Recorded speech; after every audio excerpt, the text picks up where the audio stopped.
Bienvenidos al fascinante mundo del Conde de Saint-Germain. Prepárense para adentrarse en la vida de un personaje tan enigmático como seductor, cuyas hazañas y misterios han fascinado a generaciones. Desde las elegantes cortes europeas del siglo XVIII, hasta los círculos ocultistas contemporáneos, este viajero cortesano y místico ha dejado una marca imborrable en la historia. Imaginen a un hombre que desafía el paso del tiempo, que parece haber vivido varias vidas en una sola. El Conde de Saint-Germain, objeto de innumerables rumores y leyendas, cautivó a reyes, aristócratas y mentes inquietas con sus encantos, conocimientos y habilidades insólitas. Pero, ¿quién era realmente este enigmático personaje? ¿Un alquimista que buscaba el elixir de la vida? ¿Un espía hábil que jugaba en los tableros de la política europea? ¿O tal vez un maestro ocultista que trascendía las barreras del tiempo y el espacio? Acompáñennos en un viaje a través de los siglos, mientras exploramos las múltiples facetas del Conde de Saint-Germain, desde sus intrigantes conexiones en las cortes europeas hasta sus presuntas reencarnaciones en la era moderna. Descubran sus misteriosas composiciones musicales, sus supuestas obras alquímicas y su legado en las enseñanzas de los maestros ascendidos. Prepárense para sumergirse en un relato lleno de intriga, magia y misterio. El Conde de Saint-Germain aguarda, listo para revelar sus secretos más profundos y seducirnos una vez más con su enigmática presencia. El Conde de fue una figura social deslumbrantemente rica y talentosa de su época, objeto de cientos de rumores. Se decía que durante todo un siglo mantuvo la apariencia física de un hombre de 45 años, mientras que contaba a sus amigos que su edad era superior a los 300, también se afirmaba que era alquimista, mago, inventor, diplomático, lingüista y mucho más. En cierta forma la cantidad de leyendas que giran en torno a su figura hacen que sea bastante difícil separar el personaje histórico del mito, pero por suerte hay amplias referencias bibliográficas confiables de la época sobre Saint-Germain que permiten establecer hechos comunes que prevalecen ante la cruza de información de distintas fuentes. Asimismo, Saint-Germain es una figura recurrente en las historias de varias organizaciones ocultistas contemporáneas, que desde fines del siglo XIX lo han adoptado como una figura. Entre ellas, por nombrar algunas, podemos encontrar la teosofía, el rosacrucismo y otras corrientes gnósticas. Para no confundir la historia con mito, primero vamos a hablar un poco del personaje histórico que se describe en los registros de la época y luego de las leyendas que se han forjado sobre él. La fecha de su nacimiento es muy difícil de establecer, ya que varía según la fuente, pero casi todas las crónicas lo ubican entre 1694 y 1710, lo mismo ocurre con su nacionalidad y su familia, ya que Saint-Germain acostumbraba a contar historias familiares diferentes, así también utilizaba una amplia variedad de nombres y títulos, una práctica aceptada y común entre la nobleza de ese momento. Estos incluyen algunos como el Marqués de Montferrat, Conde de Surmont, Conde de Bellamare, Chevalier Choenin, Conde de Beldone, Conde de Soltykov, Grad Zaroji y Príncipe Rákóczi. Según versiones de allegados, y las que el mismo conde relataba, se han compilado estas posibilidades sobre su origen y ascendencia. Él podría haber sido hijo de Mariana de Neuburgo, la viuda de Carlos II, rey de España, y de un banquero de Madrid de apellido Aymar, y habría sido criado en secreto por jesuitas. El escritor Phineas Barnum aseguró que era hijo de una relación casual entre una princesa italiana y un recaudador de impuestos, y fijó su nacimiento en San Germano, en la región de Saboya.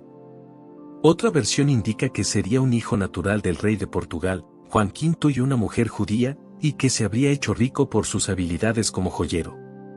Según el marqués de Crequy, que era un judío aslaciano, Aslacia es una región al noreste de Francia que linda con Alemania, es decir, sería un hachalgo de pura cepa cuyo nombre sería Simón Gide. Otra versión que el mismo conde hizo circular sobre el fin de su vida consistía en que era el hijo de Francisco II Rákóczi de Transilvania. Recordemos que los Rákóczi eran una de las 12 familias originales de la Orden del Dragón junto con los Báthory y los Drácula entre otros.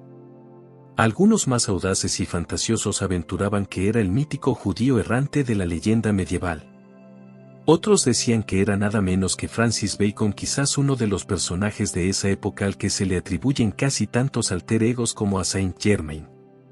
Otros decían que era el último de la familia Medici, nacido en Siena y criado por su tío Gian Gastone I de Medici, el duque de Toscana. Sea como fuere, este misterioso hombre se codeó con las figuras más importantes de su época, y entre su círculo de amistades podemos contar a personajes históricos como el rey Luis XV, Madame Pompadour, Catalina la Grande, Voltaire, Giacomo Casanova, Antoine Mesmer y muchos otros. ¿Qué hacía tan popular en las cortes europeas a Saint-Germain?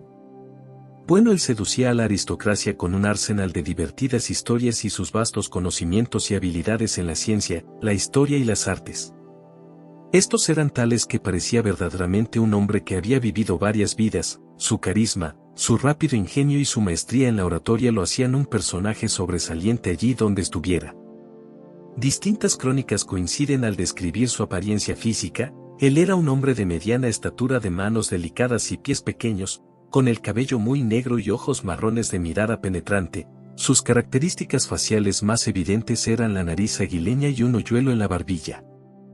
El conde Horace Walpole, escritor y parlamentario británico, quien conoció a Saint-Germain en 1749, escribió una carta publicada más tarde por la Universidad de Yale en la que mencionaba que Saint-Germain hablaba con fluidez varios idiomas, incluidos francés, alemán, holandés, ruso e inglés, pero se notaba que ninguna de esas era su lengua materna, y a juzgar por su acento quizás el español o el portugués podrían ser su idioma natural. He referido por otras fuentes que estaba familiarizado con el chino, el latín, el árabe, el griego y el sánscrito. También se dice que tocaba el violín con tal virtuosismo que era difícil explicarse cómo no era un músico de renombre. El conde asimismo componía música. Una docena de piezas de su autoría han sido grabadas por varios músicos. La mayoría de estas pueden encontrarse en internet, si gustan escucharlas.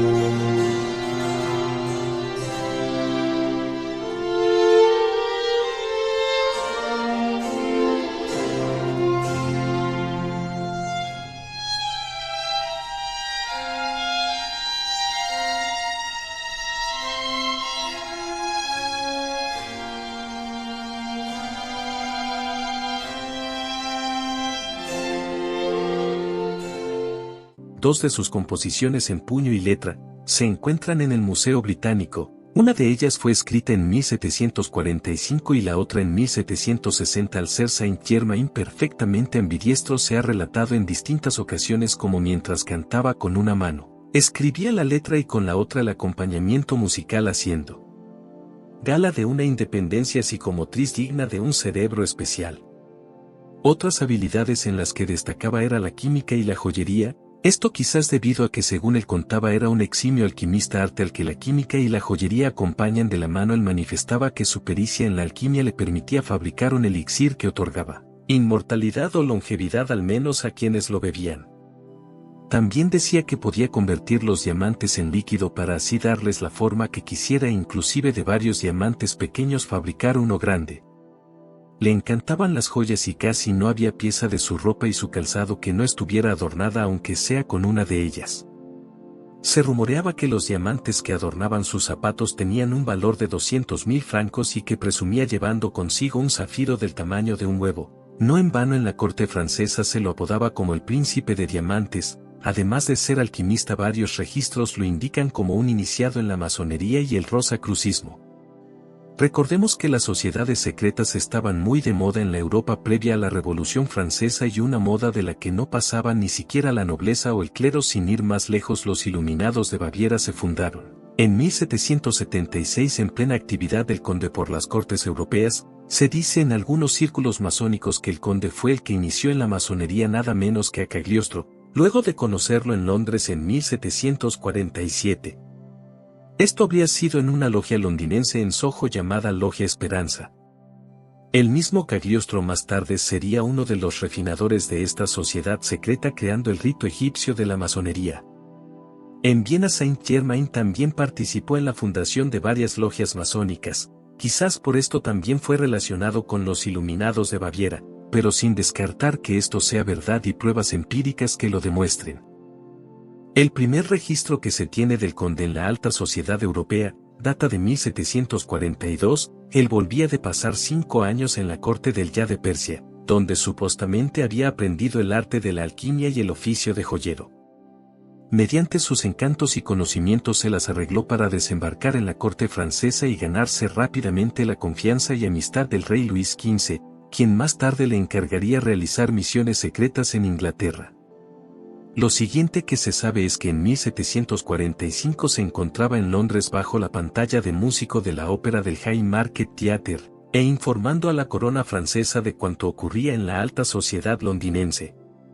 Más tarde ese mismo año durante la Revolución Jacobina Saint-Germain fue arrestado bajo sospecha de espionaje y de apoyar a Carlos Estuardo, pero misteriosamente fue liberado sin cargos. Se cree que quizás por sus conexiones masónicas en Londres.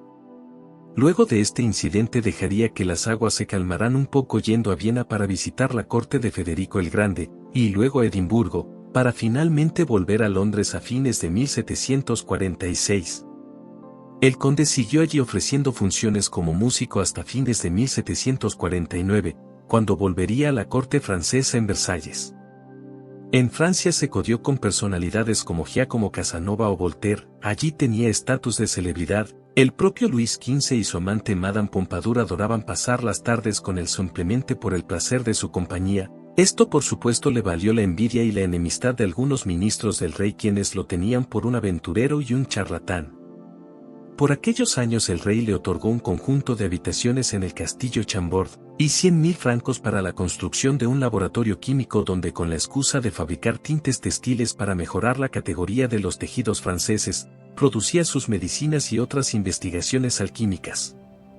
El renombrado filósofo Voltaire, un respetado hombre de la ciencia y el pensamiento que dicho sea de paso era maestro Rosacruz, dijo luego de conocer a Saint-Germain que este era según sus propias palabras un hombre inmortal y de conocimientos infinitos y además se refería a él en sus escritos como el hombre maravilla. En sus memorias Giacomo Casanova lo describió como un misterioso aventurero y un charlatán encantador, un individuo que durante las veladas no probaba bocado y se dedicaba solo a socializar con los comensales. Asimismo relata que cuando entraba en confianza con alguien no dudaba en referir lo que tenía más de 100 años de edad y que dominaba los elementos de la naturaleza. De esto podemos quizás deducir que practicaba algún tipo de trabajo mágico de los que se utilizan para conectar con elementales. De hecho, el no verlo o comer fue un testimonio habitual entre varios de los que lo trataron. El conde adjudicaba esto a que solo se alimentaba de una dieta alquímica basada en avena y otros alimentos alcalinos, además de un elixir que si bien no lo rejuvenecía tampoco permitía que envejeciera.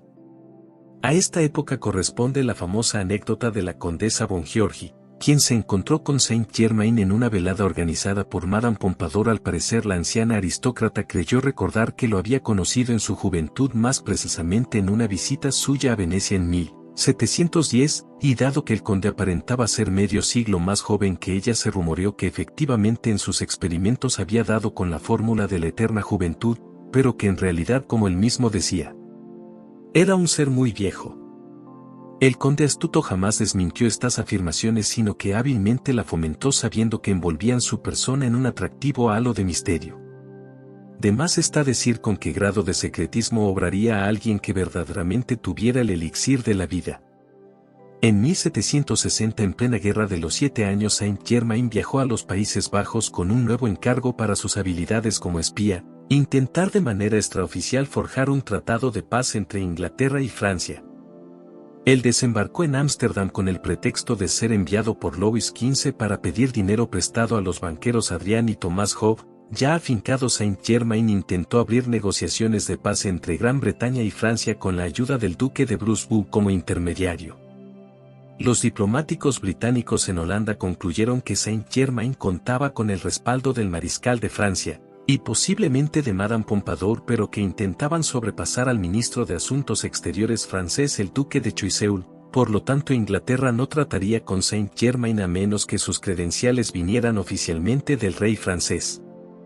Enterado de la intriga, el duque de Choiseul convenció a Louis XV de refutar a Saint-Germain y exigir su arresto.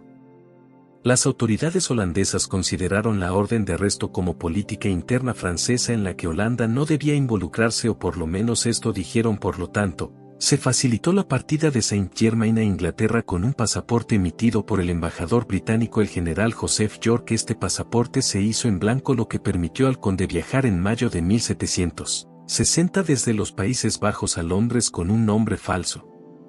Otra vez manos invisibles salvaban al conde de la prisión. En 1762 viajó a Rusia, donde se dice que participó en la conspiración que colocó a Catalina la Grande en el trono. Más tarde actuó de consejero del comandante de los ejércitos rusos imperiales en la guerra contra Turquía, guerra que, dicho sea de paso, ganó Rusia. En 1763 apareció en Bélgica, donde compró gran cantidad de tierras y tomó el nombre de conde de Surgues.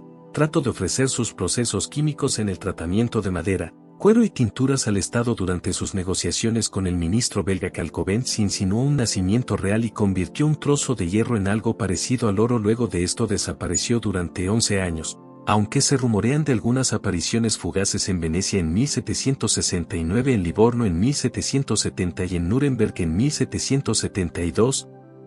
Aunque debido a su fama podría haber sido algún imitador o solamente rumores falsos, no hay registros oficiales.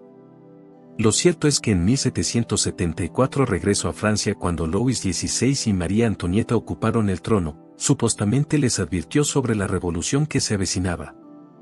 En 1779 fue a Hamburgo, Alemania, donde se hizo amigo del príncipe Carlos de Hesse, quien también estaba interesado en el misticismo y era miembro de varias sociedades secretas. Le dijo al príncipe que era hijo de Francisco II Rákóczi de Transilvania y miembro de la Orden del Dragón.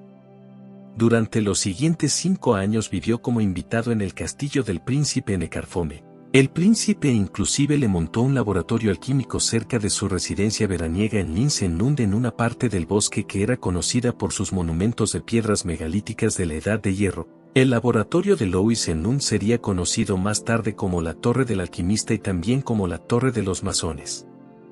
No hace mucho, en agosto del 2017, en el simposio masónico de la Rose Circle d'Alger en Nueva York, el Dr. O.I. Jesselbeck, nombrado masón, hizo un llamamiento para la construcción de un monumento masónico alquímico en Linz, aludiendo a que en ese lugar se instituyó el rito templario de la estricta observancia. Según los registros locales, el conde de Saint-Germain murió allí el 27 de febrero de 1784. La muerte se asentó en el registro de la iglesia de San Nicolau y fue enterrado allí el 2 de marzo en una tumba privada. Pero he aquí que allí ninguna lápida lleva su nombre. Lo que pasó con los bienes del conde luego de su muerte también es un misterio. Lo único que dejó atrás fue algunas prendas de vestir y elementos de uso personal como peines, cepillos de dientes y navajas de afeitar. Además del cambio que tenía en sus bolsillos, jamás se encontraron oro, joyas, artículos de sus incontables viajes ni correspondencia alguna. Todo se había esfumado con él. Para cualquier hombre normal este sería el fin de la historia, pero no para el conde de Saint-Germain, porque seguirían contando historias de apariciones suyas. Se lo vio el año siguiente con su amigo Anton Mesmer en una convención masónica a la que asistió como representante. En 1789 la condesa además dijo que tuvo una larga conversación con el conde en París, y así varias apariciones más de credibilidad reservada que se sucederían hasta el siglo XX inclusive. Además de sus composiciones musicales, que no son pocas, y algún poema místico, a Saint-Germain se le atribuyen 2 libros, y aunque nada pareciera indicar que no hayan podido ser de su autoría, tampoco hay pruebas fehacientes que fueran su obra, y ya veremos por qué. Estos libros son la Santísima Trinidad Sofía y el libro triangular. La Santísima Trinidad es un manuscrito que describe mediante ilustraciones el lenguaje simbólico codificado, un proceso alquímico. Algo similar a las bodas químicas de Christian Rosenkreuz. Este libro de 96 páginas está dividido en 12 capítulos representando los 12 signos zodiacales. Esta obra se le adjudica a Saint-Germain en base a una nota suya pegada al frente del manuscrito original, pero hay cierta controversia en torno a su autoría, ya que el manuscrito fue sustraído de Cagliostro cuando la Inquisición lo tomó prisionero en Roma. por lo que muchos expertos opinan que también podría ser de la autoría de este o inclusive un trabajo entre ambos. El libro triangular, la otra obra atribuida a Saint-Germain, es un manuscrito también fechado en el siglo XVIII, un pequeño grimorio del que se conservan las dos copias originales llamadas manuscritos 209 y manuscritos 210. Los manuscritos no están titulados y deben su nombre a una encuadernación con forma de triángulo equilátero. El manuscrito comienza con una breve inscripción en latín que menciona que es un regalo ofrecido por el conde de Saint-Germain y el emblema de un dragón. Todo el texto más allá de este punto está codificado, y una vez descifrado describe un trabajo mágico para encontrar riquezas y para extender el tiempo vital para los que estén familiarizados con este tipo de grimorio. Es llamativamente parecido al Heptameron de Pietro de Abano del siglo XVI. Ahora bien, bastante después de su muerte, precisamente a fines del siglo XIX y principios del siglo XX, varios grupos esotéricos místicos y ocultistas evocarían la imagen del mítico aventurero como un maestro ascendido. Para ellos, como Cristo fue el avatar de la era de Piscis, Saint-Germain era el avatar de la era de Acuario. Por ejemplo, en las creencias de la nueva era, Saint-Germain es considerado como el maestro cósmico del séptimo rayo, y por esto representante de uno de los 7 principios metafísicos que rigen tanto sobre las almas, como en el desarrollo de cada era astrológica, y está asociado con el color violeta, la joya amatista y la cruz maltesa. Según la teosofía, que es la fe detrás del movimiento Nueva Era, la actual era astrológica se regirá por el séptimo rayo, cuyo ciclo actual de 2150 años comenzó a mediados del siglo XX en la masonería, y el rosacrucismo se lo reconoce con el estatus de maestro, e inclusive le atribuyen, entre tantas cosas, haber inspirado a los revolucionarios libertadores norteamericanos para redactar la Declaración de Independencia de los Estados Unidos, así como a proporcionar el diseño del Gran Sello de los Estados Unidos, la conocida pirámide masónica iluminista. Todos estos grupos creen que Saint-Germain ha pasado por una serie de reencarnaciones, inclusive anteriores a su llamativa aparición en el siglo XVIII. Se le atribuye un número mayor de encarnaciones que las 7 conocidas. Algunas incluyen Prometeo, el titán que robó el fuego a los dioses y lo entregó a la humanidad. San José, padre adoptivo de Jesús. Christian Rosenkreuz, fundador mítico de la Orden Rosacruz. Roger Bacon, fraile franciscano y filósofo del siglo XIII. Christopher Marlowe, dramaturgo inglés del siglo XVI. Conde de Saint-Germain, diplomático, alquimista y cortesano del siglo XVIII. Conexiones con otras figuras espirituales. Se le relaciona con otros maestros ascendidos como el Moria, Kuthum al-Sin y Djwal-Khul. Se dice que colabora con los arcángeles Aquiel y Metatrón en la expansión de la llama violeta. Se dice que su energía está disponible para aquellos que la invocan con sinceridad y un corazón abierto. Según algunas tradiciones esotéricas y metafísicas, se sostiene que cada maestro ascendido tiene un complemento divino, una contraparte espiritual con la cual están en perfecta armonía y equilibrio. En el caso de Saint-Germain, se dice que su complemento divino es la Dama Maestra Portia. La Dama Portia es considerada la compañera espiritual de Saint-Germain y se le atribuyen cualidades como la justicia, el equilibrio y la sabiduría. Se dice que ella es una maestra ascendida que trabaja en estrecha colaboración con Saint-Germain en la administración de las leyes espirituales y en la guía de la evolución espiritual de la humanidad. La asociación de Saint-Germain y la Dama Portia se basa en la idea de la polaridad divina, la noción de que, en el plano espiritual, todas las energías se equilibran y complementan entre sí. Se considera que Saint-Germain encarna cualidades como la transmutación, la libertad y la alquimia espiritual, mientras que la Dama Portia representa la justicia, el equilibrio y la comprensión. Juntos, Saint-Germain y la Dama Portia forman un equipo espiritual que trabaja para ayudar a la humanidad en su búsqueda de la verdad y la iluminación. Se les invoca en prácticas espirituales como la meditación y la visualización, y se les pide orientación y apoyo en el camino espiritual. Saint-Germain comanda legiones de ángeles. En algunas tradiciones esotéricas y metafísicas, se sostiene que el maestro ascendido Saint-Germain tiene la capacidad de comandar legiones de ángeles y seres espirituales para ayudar en su misión de guiar y proteger a la humanidad en su búsqueda espiritual. Estas legiones de ángeles se consideran seres de luz que sirven a la voluntad divina y están disponibles para asistir a aquellos que buscan ayuda y orientación en su camino espiritual. La idea de que Saint Germain comanda legiones de ángeles se basa en la creencia en la intervención divina y la asistencia espiritual en la vida humana. Se dice que Saint Germain trabaja en estrecha colaboración con estas legiones de ángeles para proporcionar orientación, protección y apoyo a aquellos que invocan su ayuda en momentos de necesidad.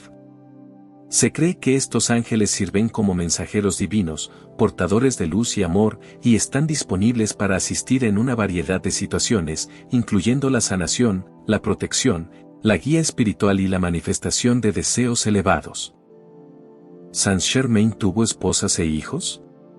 No hay registros históricos confiables que indiquen que el maestro ascendido Saint Germain haya tenido esposas o hijos en sus diversas encarnaciones. Las narrativas sobre Saint Germain se centran principalmente en sus actividades espirituales, sus talentos excepcionales y su presunta inmortalidad, pero no suelen incluir detalles sobre su vida personal en términos de relaciones matrimoniales o descendencia. En las tradiciones esotéricas y metafísicas que lo veneran como un maestro ascendido, Saint Germain es considerado un ser iluminado que ha trascendido las limitaciones de la vida terrenal, y su enfoque principal está en guiar y enseñar a la humanidad en su búsqueda espiritual.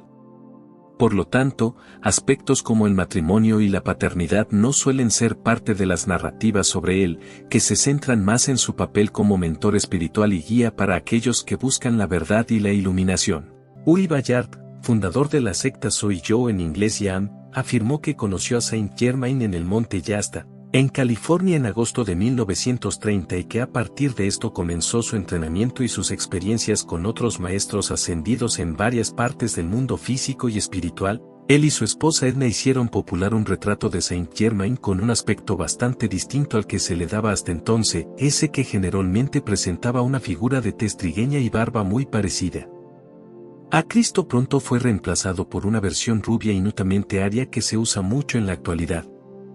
En 1957, a los 18 años, mientras participaba de la secta Soy Yo, la joven Elizabeth Praffit tuvo una visión de Saint Germain que le cambió la vida. Según ella, tuvo una experiencia mística observando una imagen de Saint Germain y lo percibió como el amigo más viejo que había conocido. Poco después conoció a Mark Prophet, quien se convirtió primero en su maestro y luego en su esposo. Juntos escribieron más de 75 libros muy bien vendidos sobre las enseñanzas de los maestros ascendidos, identificando a Saint Germain como uno de los tres más destacados. Los otros dos son el Morsa y Jesús. Después de la muerte de Mark Prophet, Elizabeth fundó la secta Iglesia Universal y Triunfante, que atrajo a miles de seguidores en la década de 1970 con Saint Germain como figura central. La aparición más reciente de un hombre que dijo ser Saint Germain fue en 1972 en París, cuando un francés llamado Richard Chamfrey anunció que era el legendario conde. Apareció en la televisión francesa, y para demostrar su afirmación aparentemente convirtió plomo en oro ante las cámaras. No fue muy convincente.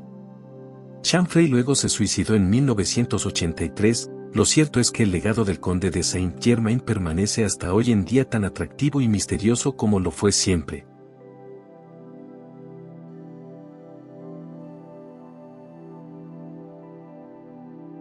Una oración para invocar la asistencia del Maestro Ascendido Saint Germain podría ser la siguiente. Oh amado Saint Germain, Maestro de la llama violeta, te invoco en este momento con humildad y amor. Guíame con tu sabiduría y luz, transmuta cualquier negatividad en mi ser y mi vida. Ayúdame a alcanzar la libertad espiritual y la transformación interna, y a elevar mi conciencia hacia la luz divina. Que tu presencia y tu amor me rodeen siempre, y que pueda caminar en armonía con el propósito divino. Gracias, Saint Germain, por tu asistencia y guía constante. Que así sea, que así se haga, y así será. Amén. Esta oración puede ser utilizada como una invocación personal para conectarse con la energía y la sabiduría del Maestro Ascendido Saint Germain, y para buscar su guía y asistencia en el camino espiritual. Esperamos que hayas disfrutado de este video. Si te gustó, por favor no olvides dejarnos un like, y no olvides suscribirte al canal, así siempre estarás al tanto de todos los nuevos videos que estemos subiendo. Y recuerda dejarnos en los comentarios qué otros temas te gustaría que abordemos en los próximos videos.